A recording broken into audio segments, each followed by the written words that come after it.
Hola, ¿qué tal? Muy buenas noches, bienvenidos, esto es Zona Franca. Se cayó la ministra de las TIC, Karen Abudinen. Las investigaciones periodísticas de la W Radio y otros medios de comunicación que revelaron las graves inconsistencias en el escandaloso contrato con la firma Centros Poblados, hoy después de varios meses le cobra factura y hace llegar al final la gestión de la ministra Abudinen, a quien al parecer el presidente Iván Duque le pidió la renuncia. Un dato muy importante, si recordamos que el mismo presidente Duque la había defendido a capa y espada a la barranquillera, cercana a la casa política de los Char. Las preguntas que nos vamos a hacer hoy son varias. ¿Cuáles son los costos de todo esto? ¿Qué pasará? Que es lo más importante con los 70.000 millones de pesos. Y si sabía o no la ministra de esta maraña. Y por supuesto, ¿qué pasará con los menores que se iban a beneficiar con este programa? Esas son las inquietudes que le plantearemos a nuestros invitados. De esta manera entramos en Zona Franca.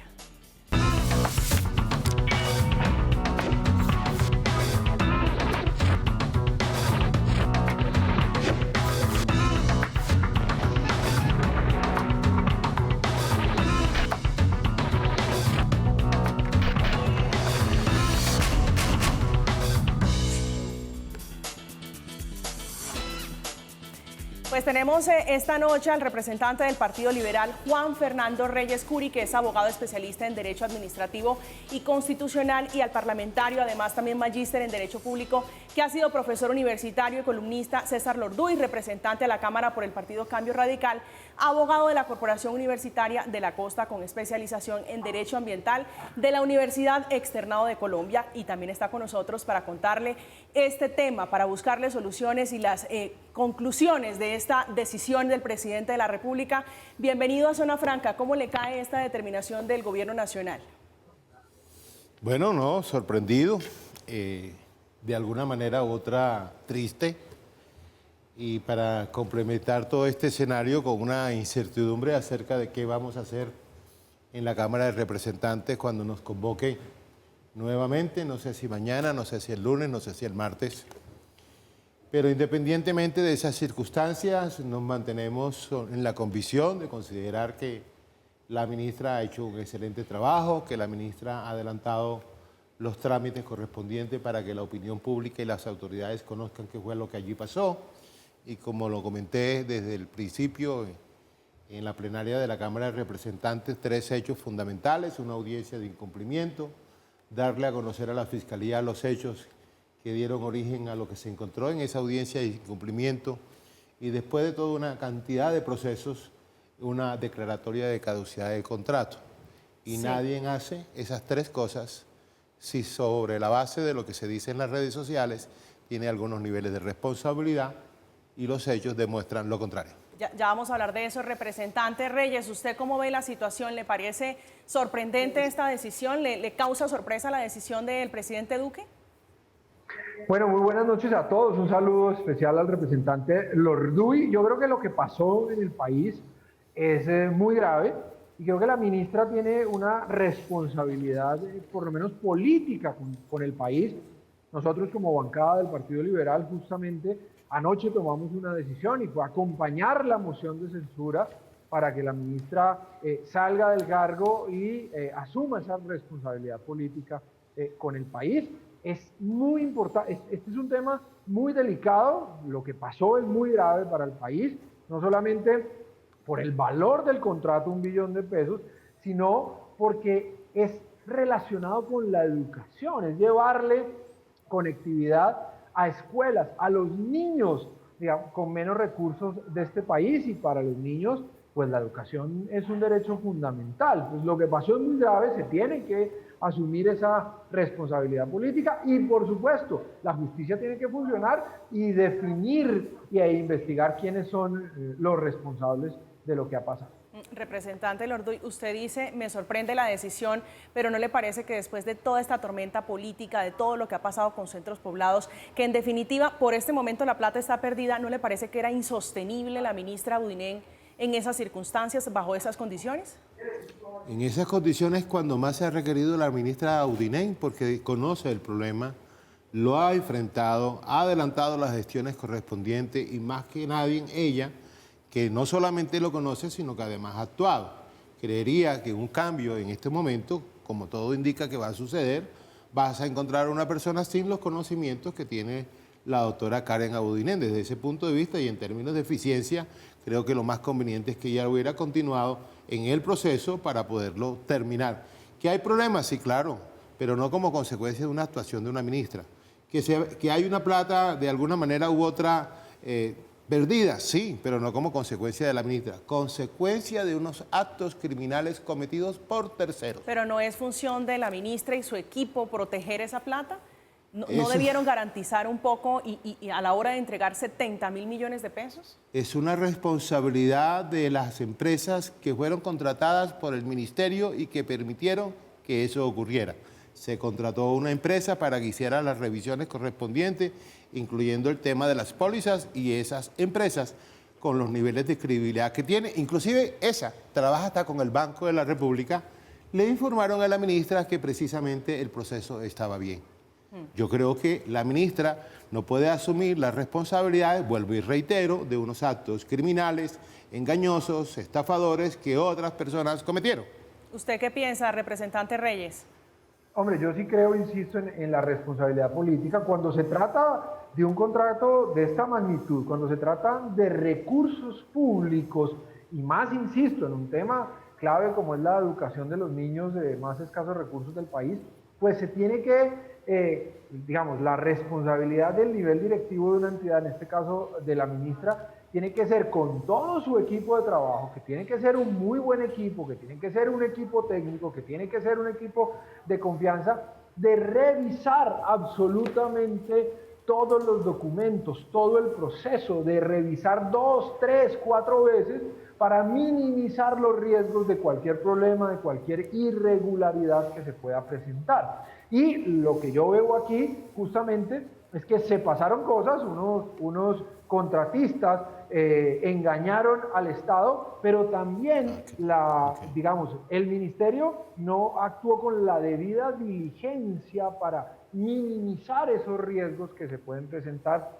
para minimizar esos problemas que hoy tenemos. Y por esa razón, insisto, la ministra tiene una responsabilidad política con el país y y así tomamos la decisión en bancada del Partido Liberal, y digamos el Congreso debe censurarla.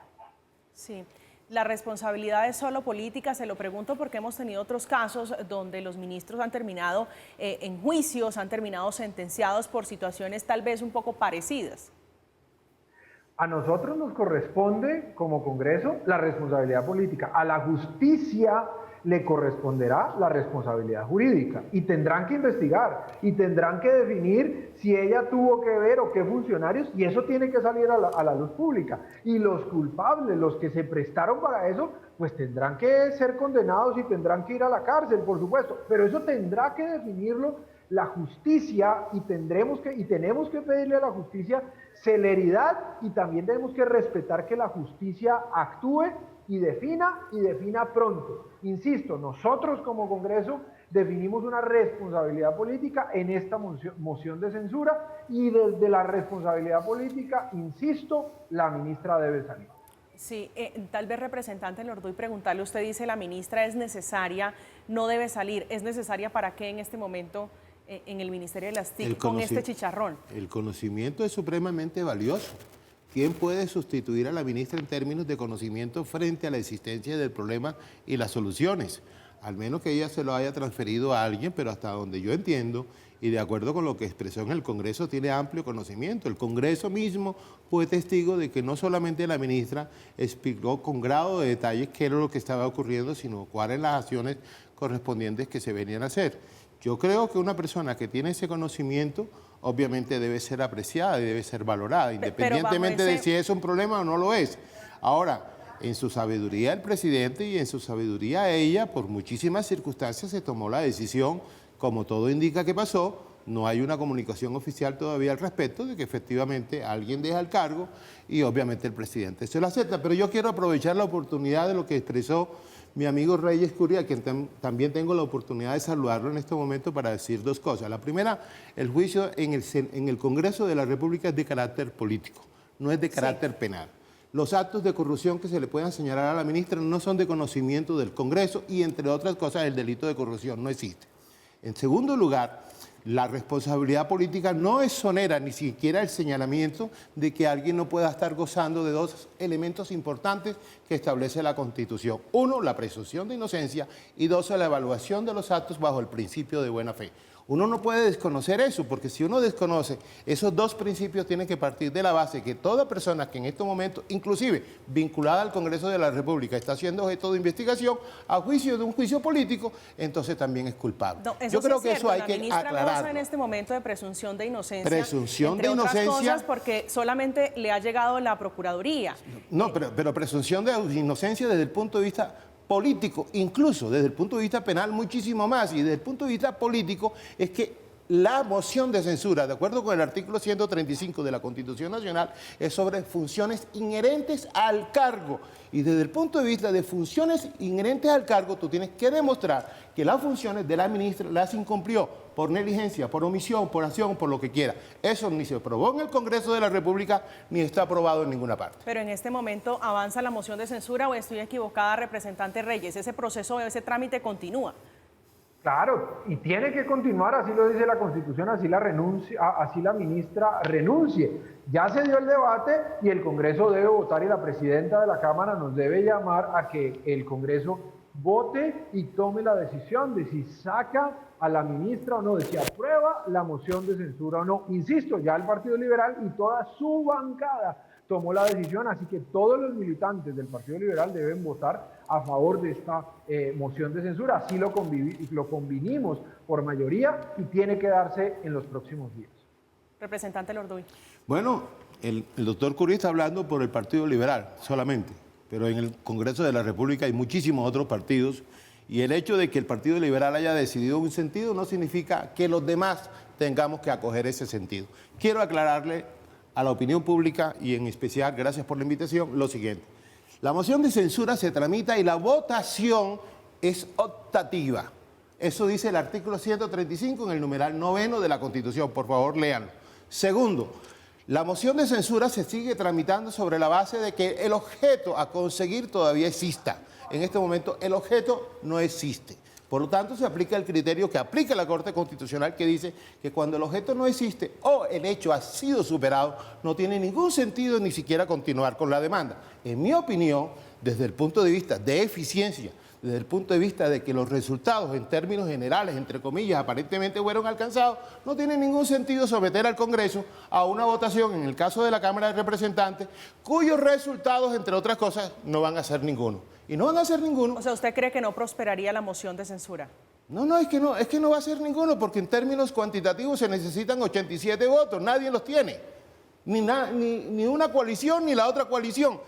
Y en el caso de que nadie tenga los votos, sencillamente la ley dice que se deberá negar la petición. Es decir, parece contradictorio que todo un proceso de moción de censura va a terminar con una ministra asuelta desde el punto de vista político, como lo dice el doctor Reyes Curí, con un desgaste innecesario. Desgaste del Congreso de la República, que está inmerso en esta discusión sobre la moción de censura que debe continuar o que parece que va a continuar en contra de la ministra de las TIC, Karen Abudinen, a la que el presidente Iván Duque le pidió la renuncia en las últimas horas. Esto es Zona Franca, vamos a hacer una pequeña pausa, ya regresamos.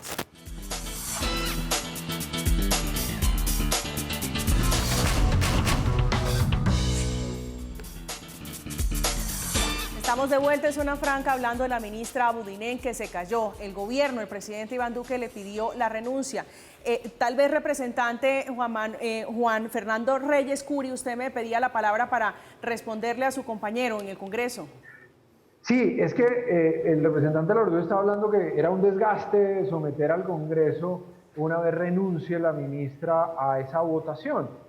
Y yo creo que no, yo creo que justamente por lo que estábamos diciendo, el Congreso es un órgano político y tiene que dar mensajes políticos y el Congreso tiene que pronunciarse políticamente, sea a favor o sea en contra. Y la ciudadanía debe conocer cómo se pronuncia el Congreso, quiénes están a favor y quiénes están en contra. Esos son mensajes políticos muy importantes para el país, muy importantes para la ciudadanía. Por eso, insisto, para mí la moción de censura se debe votar. Sí, representante Lorduy, usted está hablando de las calidades de la ministra, de la posición del gobierno, y le quería preguntar sobre el comportamiento y la actitud de la ministra Abudinen en las últimas semanas, pues por supuesto duramente cuestionada por este contrato de 70.000 millones de pesos. Mucho más, yo pensaría que más allá de la plata es por tratarse de un dinero destinado para la niñez colombiana en condición de vulnerabilidad. No, yo solamente atiendo la invitación y respondo sobre lo que me corresponde desde el punto de vista de congresista. El congresista es, nosotros recibimos una moción de censura, se tramitó, evaluamos unos argumentos que se presentan en la moción de censura y desde el otro punto de vista de que si es penal, que si es una responsabilidad disciplinaria, que si la plata se perdió, que si no se perdió.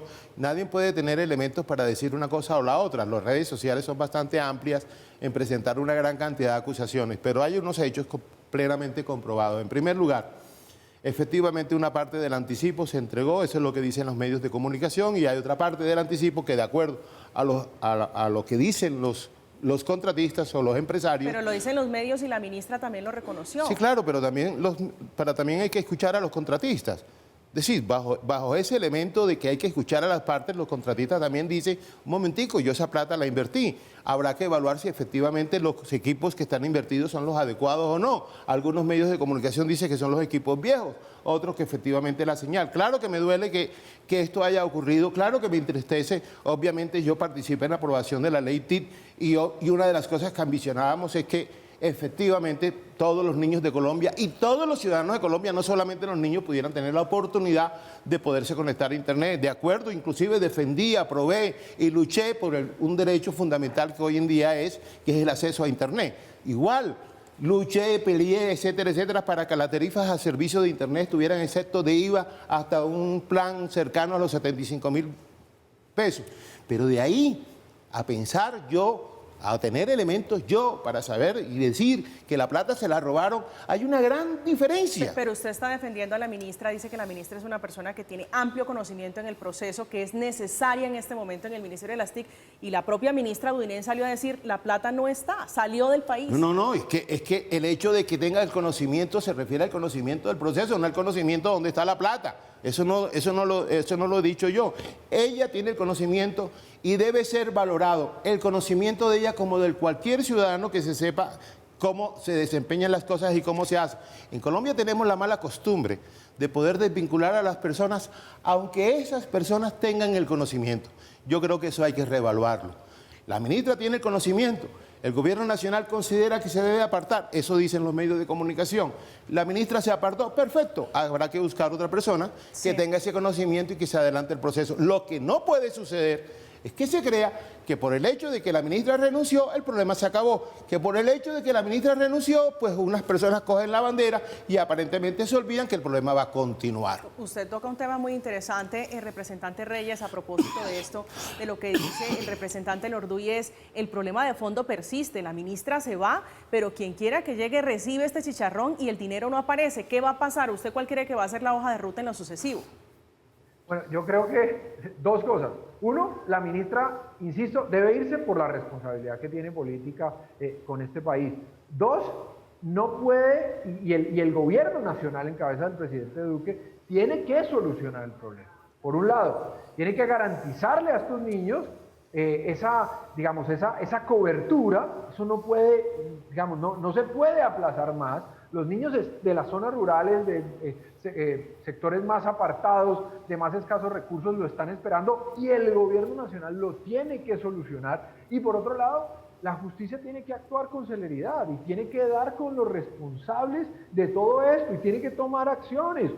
Y tiene que sancionar, y tiene que meter a la cárcel a las personas que efectivamente fueron los responsables y cometieron delitos. Y eso lo tenemos que exigir como Congreso y como ciudadanía. Yo creo que son esas tres cosas: que la ministra salga por la responsabilidad política, que el gobierno del presidente Duque insista y le cumpla a los niños, y que la justicia actúe y actúe con prontitud, porque el país lo espera, porque el país lo está reclamando, porque no puede ser que se pierdan recursos públicos, y menos de esta magnitud y menos en un tema tan importante como la educación. Representante Lorduy. Hombre, yo creo que mañana nombran el más bueno de los ministros del mundo y va a tener exactamente el mismo problema. y seguramente dentro de 2 meses, 3 meses, a ese mejor ministro del mundo le van a exigir que qué ha hecho y dónde están los 70.000 millones de pesos. Va a ser exactamente igual. Yo creo que ese círculo vicioso de aprovecharse de las circunstancias para poder sacar réditos políticos se tiene que acabar. A la gente la maltratan, la asesinan, la criminalizan, le dicen absolutamente de todo y a eso le llaman responsabilidad política. No, señor, eso no se llama responsabilidad política. La responsabilidad política es el incumplimiento por acción o por omisión de funciones inherentes al cargo, al menos que hayan cambiado la Constitución. Yo no me he enterado. Y si eso es así, eso es lo que se debe evaluar. ¿La ministra es una víctima de toda esta circunstancia? No solamente es una víctima, ella y todos los niños de Colombia y todos los ciudadanos de Colombia. Es que aquí el problema son los corruptos y criminales que supuestamente se llevaron los 70.000 millones de pesos. El problema son los corruptos y criminales que no solamente contrataron con el Ministerio de las Telecomunicaciones, también contrataron con la doctora Claudia López, también contrataron con el gobernador de Nariño, el señor Romero, y tienen contratos con todo el país por el orden de más de 5 billones de pesos. Y aquí estamos concentrados en la ministra cuando hay una ola de corrupción, cuando hay unos criminales a lo largo y a lo ancho del país que se robaron y se están robando, según dicen los medios de comunicación, según dice la Contraloría, una gran cantidad de dinero y eso ha desaparecido. Porque el problema es la ministra. Representante Reyes, tal vez una pregunta final, su conclusión sobre este asunto, porque dice el representante Lorduy, y tiene mucha razón en esto, el problema no se acaba, le decía yo, con la salida de la ministra Abudinen. El que llegue, recibe esta papa caliente, seguramente no va a tener las herramientas para solucionar, pero ¿cuál debe ser el punto de partida a partir de la salida de la ministra de las TIC?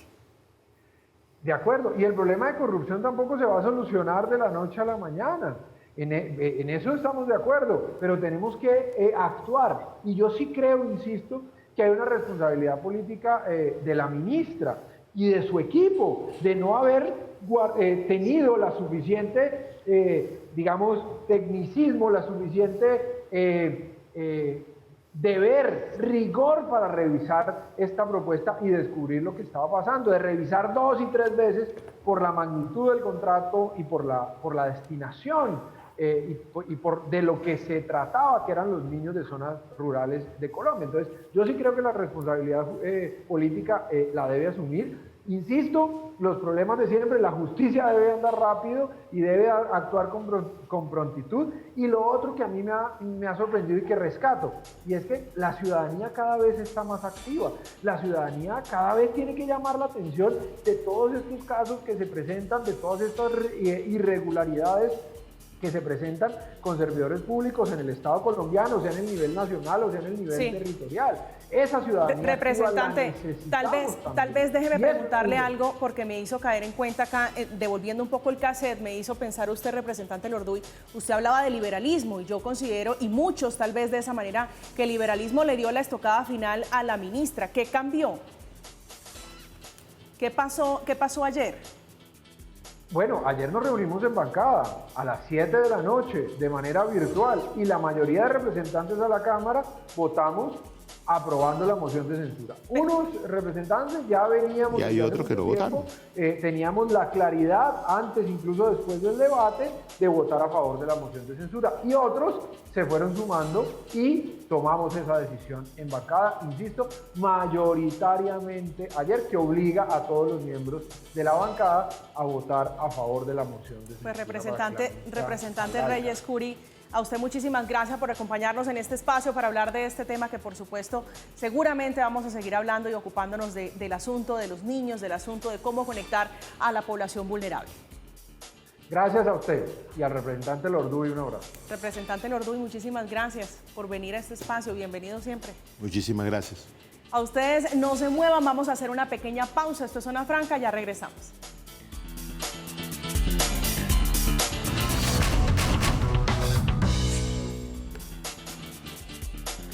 Y nosotros estamos de regreso, estamos en Zona Franca. Ahora vamos a hablar nuevamente de la pandemia derivada por el COVID-19. A esta hora de la noche nos acompañan en estudio la doctora Elisa Torrenegra, directora ejecutiva de Gestar Salud, gremio de las EPS del régimen subsidiado. Bienvenida a Zona Franca, doctora.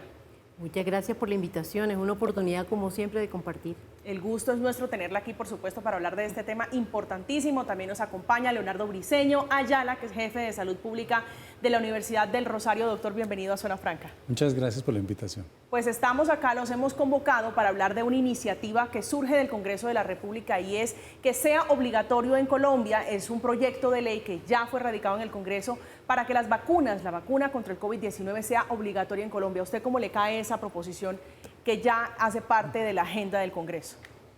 Bueno, pues me parece que el hecho de que el Congreso se preocupe por este tipo de temas es positivo. Sin embargo, creo que aún está en una etapa temprana debido a que no tenemos disponibilidad suficiente de vacunas y esto implica que con solamente un 30% de la población vacunada con 2 dosis full, todavía estemos lejos de tener suficiente disponibilidad como para tenerla como exigencia. Y usted, doctora Elisa, ¿cómo lo ve desde Gestar Salud?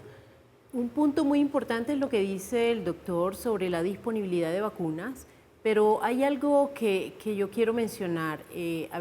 Yo creo que hay que acudir mucho más a la autorresponsabilidad y al autocuidado de las personas. No es posible que nosotros no aprendamos con esta pandemia que ha causado tanto dolor y una de las grandes enseñanzas que nos ha traído el COVID es que tenemos que ser responsables de nuestra propia salud, de nuestro propio cuidado. Hoy la voluntad de vacunarse está en el 90% de los encuestados. Eso es buenísimo. Entonces, creemos que hay que acudir más que a una obligación, hay que acudir a la iniciativa y a la voluntad de cuidarse individualmente, cuidar a la familia, cuidar al entorno donde me muevo. Entonces, fomentar la vacunación, que obviamente es la iniciativa que se debe defender, pero no tanto por carácter obligado. Yo estoy más por motivar a que la gente responda por su propia salud y vaya a los puestos en la medida en que se vayan orientando en las diferentes direcciones. Nosotros queríamos tener acá al representante Buenaventura, que fue el que propuso esto en el Congreso de la República, pero tal vez trasladarle un poco la inquietud a usted para que nos ayude a entender de dónde nace una idea de que sea una imposición la vacuna contra el COVID-19. ¿Usted qué datos puede tener que nos ayude a entender esto? Porque es que tenemos una cifra altísima del 90% de colombianos que dicen me quiero vacunar. Me quiero vacunar. Además, la vacunación ha ido avanzando en nuestro país en la medida que hay disponibilidad de vacunas. Pero yo estaría más por fomentar otro tipo de prácticas adicionales que lo obligatorio. Entonces, yo creo que el tema de la vacunación es una responsabilidad de todos. Es una responsabilidad así como cuidarnos, así como cuidar nuestra forma de alimentarnos, así como cuidar nuestra forma de hacer ejercicio, de movernos, que puede impedir la principal causa de mortalidad en el mundo. Hoy son las enfermedades cardiovasculares, ni siquiera es el COVID.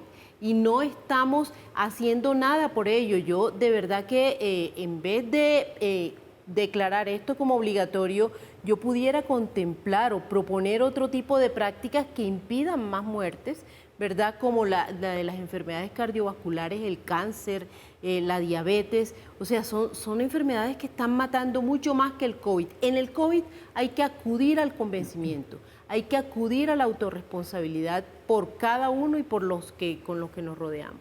Doctor Briceño, hay que acudir a la autorresponsabilidad, a ser un poco más persuasivos. ¿Usted lo ve de esa manera? Bueno, digamos que en la mayor parte de los casos estoy totalmente de acuerdo con la doctora. Hay algunos casos especiales en los cuales se requiere hacer, por ejemplo, seguimiento. Nosotros, por experiencia previa con otras vacunas, por ejemplo, con hepatitis B, sabemos que hay personas que no responden bien. Entonces es necesario estarles haciendo seguimiento de anticuerpos y saber si hubo respuesta o no hubo respuesta. Es más, vacunas que van a requerir a lo largo del tiempo probablemente más de una dosis, es probable que nosotros tengamos que hacerle monitoreo. Entonces, es cierto hablar de la corresponsabilidad que todos tenemos que tener, pero adicionalmente es muy importante hacerle seguimiento a todas las personas. Tenemos personas que están inmunodeprimidas. No sabemos cuáles son. Probablemente estas personas requieran más dosis recomendadas. Ya el gobierno habló de aproximadamente 100.000 personas a las que tocaría vacunar adicionalmente con una tercera dosis, pero esto requiere monitoreo, requiere seguimiento. Entonces, primero, la responsabilidad que tenemos todos, totalmente de acuerdo. Segundo, la responsabilidad que debe existir dentro de ciertas empresas, dentro del gobierno, de tener unos protocolos de vigilancia y de seguimiento médico, de seguimiento de salud muy precisos, porque como me refiero a personas que tengan, por ejemplo, personal de la salud que tenga que estarse vacunando, por ejemplo, no sabemos si la periodicidad de la vacuna vaya a implicar que tengamos que tener unos refuerzos anuales. Por ejemplo, este tipo de refuerzos requerirían un monitoreo, saber cuándo se usó por última vez, cuándo fue la aplicación, en qué estado está la persona, porque en personal de salud también tenemos personas que están inmunodeprimidas, cuál es la respuesta que hubo de anticuerpos. Entonces se requiere un monitoreo muy serio, programas de vigilancia médica, programas de vigilancia en salud de muy largo plazo que vamos a requerir con COVID adicionalmente. Entonces, creo que son varias cosas las que tienen que sumarse. Pero volvemos a lo mismo. Si yo sé que tengo una condición médica especial, entendiendo esa misma condición por corresponsabilidad, yo acudo a los médicos y me pongo. La pregunta va enfocada si es necesaria una ley de la República y desgastar al Congreso con una ley de la República con un tema que debe ser personal. Yo diría que lo que se requiere más que leyes en ese sentido son probablemente decretos reglamentarios que sirvan posteriormente para generar protocolos de acción y que las personas sepan, como ocurre con el PAI, por ejemplo, con el Programa Ampliado de Inmunizaciones, que se sabe exactamente a qué edad, en qué momento al niño hay que ponerle un refuerzo y en qué consiste ese refuerzo. Entonces, que esto esté muy bien regulado desde ese punto de vista, creería yo que sería la necesidad, más que la obligatoriedad, es tener unos protocolos muy claros y de quién los necesita, en qué momento, cuáles son las poblaciones prioritarias, por ejemplo, personas que trabajan atendiendo público, personas que trabajan con pacientes inmunosuprimidos, personas que trabajan por ejemplo, en el sector transporte, o personas que se van a transportar, ese tipo de cosas nos llamarían a pensar en que tocaría tener unos protocolos muy claros, porque a mí lo que me da la impresión es que eso no está muy claro, ni de parte del gobierno, ni de parte de los legisladores. Entonces están pensando en una norma en la cual... Después de un año largo de pandemia, ¿usted cree eso? Eso no está claro, obviamente, porque si no, entonces tendríamos claros unos protocolos que seguir en cada caso. Pero también tiene que ver un poco con el desconocimiento y con, digamos, lo que estamos aprendiendo aún de COVID. Sin embargo, ya tenemos algunos datos que nos indican cómo pudiéramos proceder, pero, por ejemplo, tenemos muy bien regulado todo lo que tiene que ver con el programa ampliado de inmunizaciones en niños. Sabemos en qué momento, pero no lo tenemos con COVID. Es que el COVID llegó también para enseñarlos, doctor Elisa, usted que ha venido haciéndole seguimiento, que tiene un teso maestro del COVID-19, que es Ronnie Suárez, en su equipo de trabajo, tal vez para preguntarle esta palabra de imponer. Si tenemos antecedentes en Colombia o antecedentes cercanos de algunos vecinos que tengan como imposición ponerse o no una vacuna. No, mira, yo creo que la imposición no es el camino. Nosotros tenemos que acercarnos mucho, mucho más a los usuarios para educarlos, hacerlos conscientes de su percepción de salud, que sean conscientes de lo que ellos tienen como riesgos y que puedan tomar las decisiones de manera oportuna para prevenir o intervenir cada uno de sus riesgos, no solamente COVID, que es a donde yo voy. Entonces, las leyes de la República no son necesariamente aplicables en el individuo si el individuo no los entiende, si el individuo no se informa adecuadamente. Entonces, yo creo que el camino más importante allí sería estar mucho más cerca de los usuarios. Yo creo que se ha podido entender en esta pandemia que tenemos que estar muy cerca del sistema de salud. El sistema de salud está y debe estar mucho más cerca al afiliado. Poder que el usuario tenga en el sistema de salud un eco, un referente de ayuda y de apoyo. Yo creo que eso es más que una imposición legal. Lo que es en cercanía de nuestra experiencia, lo que hemos visto es que muchas personas se quieren vacunar porque quieren salir a producir, porque quieren salir a compartir socialmente.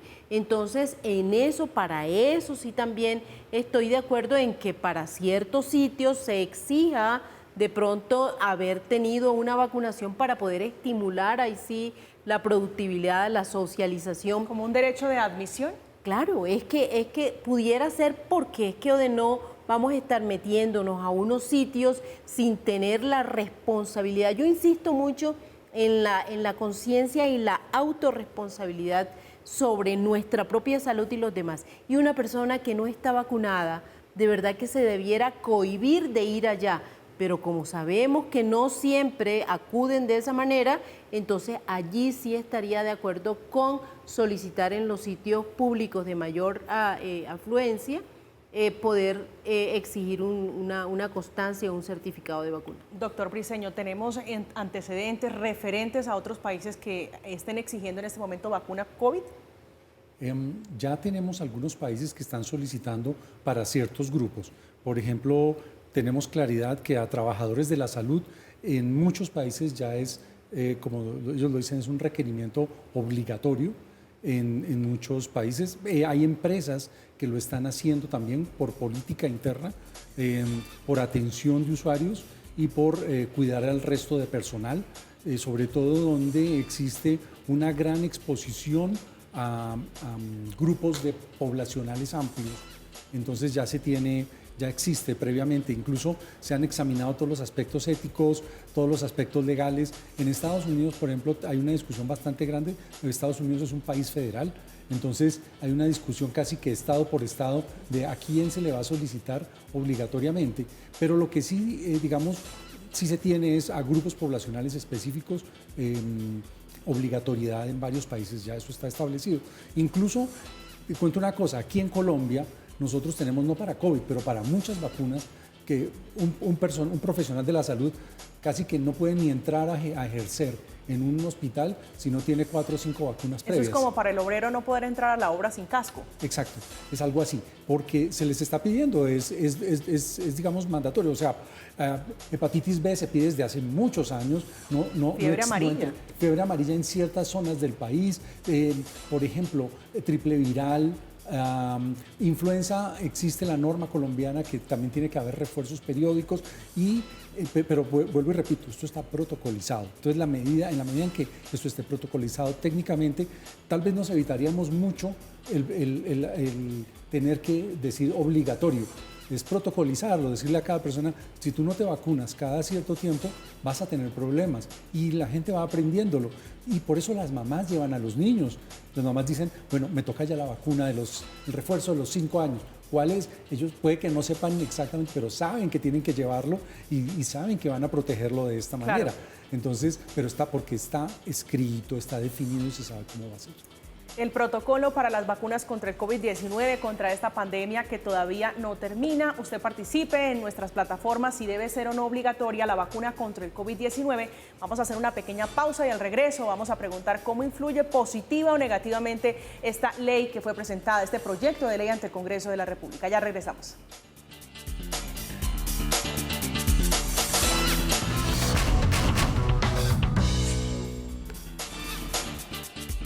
Estamos de vuelta en Zona Franca hablando de la pandemia, de la vacuna contra el COVID-19 que desde el Congreso proponen sea obligatoria. Hemos preparado para ustedes y para nuestros invitados, para tratar de entender este asunto, un documento preguntándonos qué tanto puede impactar positivo o negativamente esta proposición que surge desde un representante, desde un congresista que plantea que debe ser obligatorio en el país la vacuna contra el COVID-19.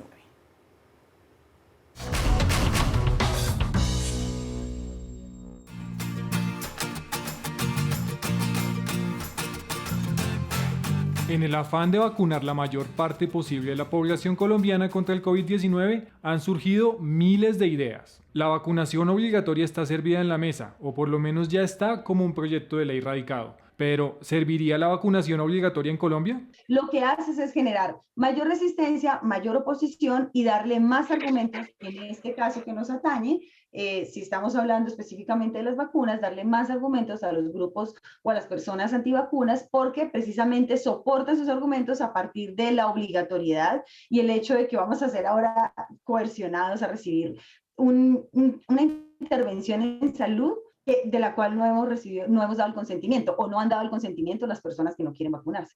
Ana Carolina Amaya, psicóloga y magíster en epidemiología, ha dedicado buena parte de su vida a estudiar cómo se comportan las personas, en especial su cerebro. Cada vez que estamos en contraposición de dos situaciones que son contradictorias, se genera una disonancia cognitiva y esa disonancia uno la llena de argumentos. Entonces, cuando tú generas una coerción tal que lleva a la persona a que no la vas a convencer, sino que la vas a obligar a hacer algo, la persona realmente no ha cambiado ninguna de las ideas alrededor de ese comportamiento y tú no vas a lograr un convencimiento. Y es que persuadir más que obligar es mucho más efectivo en los comportamientos de las personas, dice Amaya. Nunca jamás obligar a las personas ha funcionado de forma efectiva para modificar el comportamiento.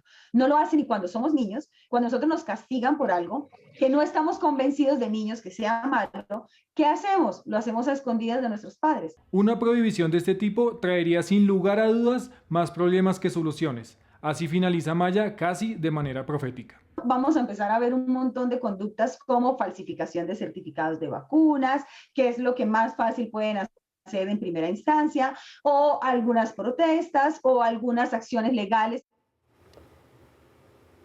Pues ya escuchamos, doctora Elisa, dice la experta, dice que además es psicóloga, es epidemióloga, dice obligar nunca ha funcionado y puede generar un efecto adverso. ¿Usted lo ve desde ese punto tan oscuro, tan gris, como dice, de llegar incluso a falsificar los documentos? Yo sí creo, hay una reacción de los seres humanos.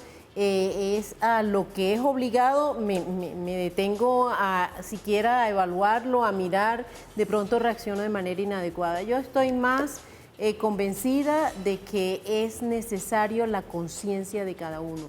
Lo que tenemos que hacer es educar, es informar, es protocolizar, como dice el doctor. O sea, aquí lo que debemos hacer en el COVID y en todas las enfermedades es acudir al ciudadano, acudir al afiliado de una manera de que sea consciente y responsable de su propia salud. ¿Usted cómo lo ve, doctor? Sí, yo creería que solamente en ciertos grupos poblacionales se tiene que tener como un requerimiento. Vuelvo y repito que trabajadores de la salud, hay que recordar que, por ejemplo, trabajadores de la salud están cerca a personas que son inmunosuprimidas, a personas que son que tienen debilidades crónicas, enfermos crónicos, a pacientes ancianos. Por ejemplo, trabajadores que estén en ancianatos. Habría que exigírseles a cierto tipo de grupos poblacionales específicos. O exigirlo en forma general, yo creo que no es necesario. Creo que con lo que planteaba la doctora, tenemos un 90%, creo que es más del 90% de población dispuesta en Colombia a vacunarse. Lo que necesitamos es que haya vacunas pronto. Es que esa es la otra, no hay vacunas. Exactamente. El problema hoy es que no hay vacunas. Y entonces, ¿qué se nos ha generado? La gente no sabe, llega, pide que lo vacunen, no hay la vacuna o no está la vacuna, una vacuna que con la gente se sienta confiada.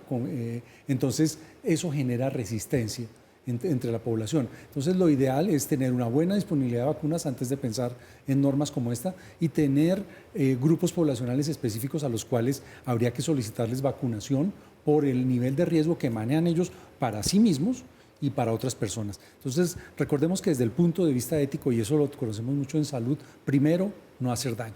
Si nosotros nos protegemos con vacuna, no estamos asegurando que las personas también estén protegidas y tengan la posibilidad de no infectarse a partir de una infección de un trabajador de la salud, por ejemplo, o de un trabajador del transporte, por ejemplo, donde habría que examinar esa posibilidad, pero son casos focalizados donde, vuelvo y repito, más que leyes grandes se requieren decretos, protocolos normativos específicos de acuerdo a la ocupación. Eso que usted dice es fundamental, importantísimo, no hacer daño. Yo creo que la transparencia es fundamental para poder lidiar contra esta pandemia. Doctora Elisa, la leíamos juiciosa, detenidamente esos artículos que ustedes de Gestar Salud viene haciendo. Usted hacía unos meses, tal vez unos 3, 4 meses, decía hay que confinarnos por sectores.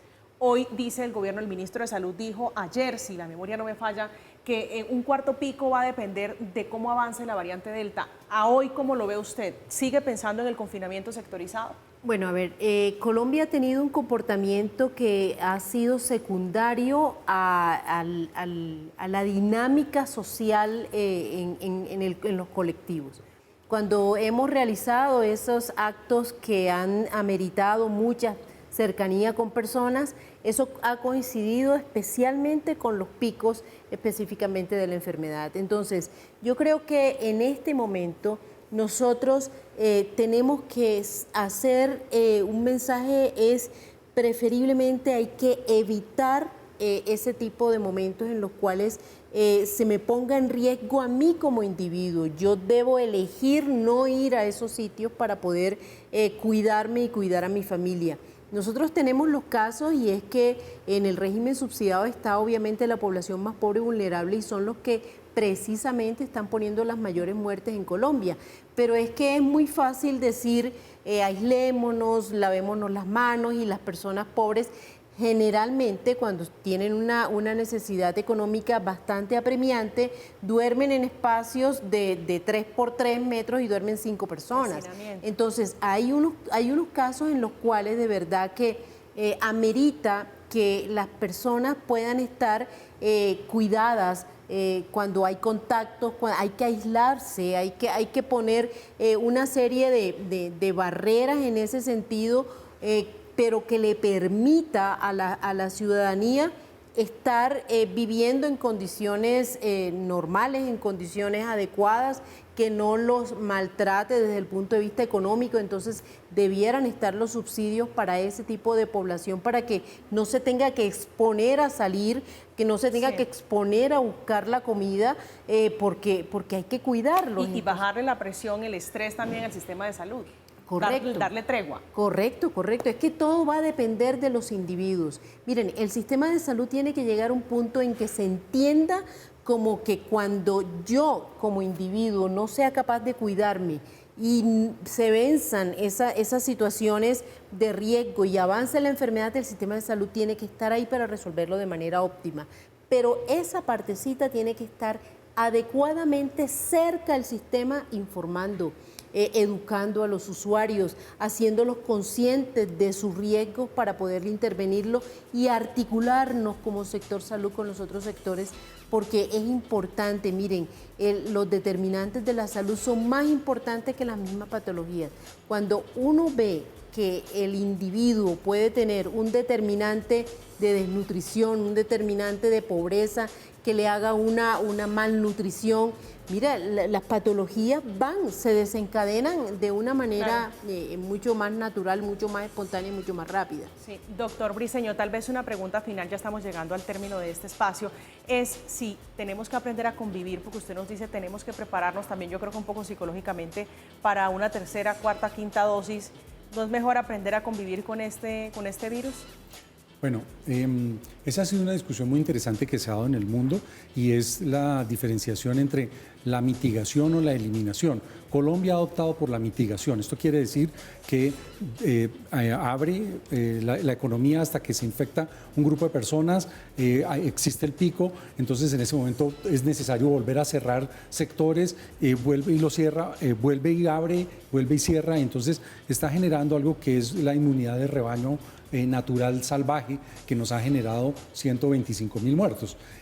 La otra es la eliminación, por la cual han optado países como Australia, Nueva Zelanda, Tailandia, Vietnam, China misma, y que implica que detienen el virus. Y esto se hace con rastreo de contactos, con buenas condiciones de ventilación y con buenas condiciones de bioseguridad, protección respiratoria adecuada. Colombia debería pasar de la mitigación a la eliminación probablemente. Es un debate que se tiene que abrir, es un espacio de reflexión que tiene que haber sobre cómo vamos a seguir, porque probablemente si seguimos conviviendo con el virus vamos a tener más variantes Mu, más variantes Delta, y probablemente las vacunas no van a ser suficientes. Dios no lo quiera, pero todo indica que sí. Doctor Leonardo Briceño, muchísimas gracias por acompañarnos acá en Zona Franca. Muchas gracias a ustedes por la invitación. Y la doctora Elisa, bienvenidísima. María Esta es su Camila, siempre a casa, la y de orden. los dos, para que nos ayuden a tratar de entender esto. Muchísimas gracias. Aquí siempre estaremos dispuestos a compartir. A compartir con ustedes el conocimiento desde la ciencia, cómo combatir esta pandemia que nos ha dejado muchos dolores. A ustedes, como siempre, muchísimas gracias por acompañarnos, por hacer parte de Zona Franca. Les dejamos la etiqueta numeral Zona Franca para que sigan debatiendo. No olviden suscribirse a nuestro canal de YouTube Red Más TV. Activa la campana y recibe todo el contenido de Zona Franca. Yo los espero en una próxima oportunidad. Feliz resto de noche.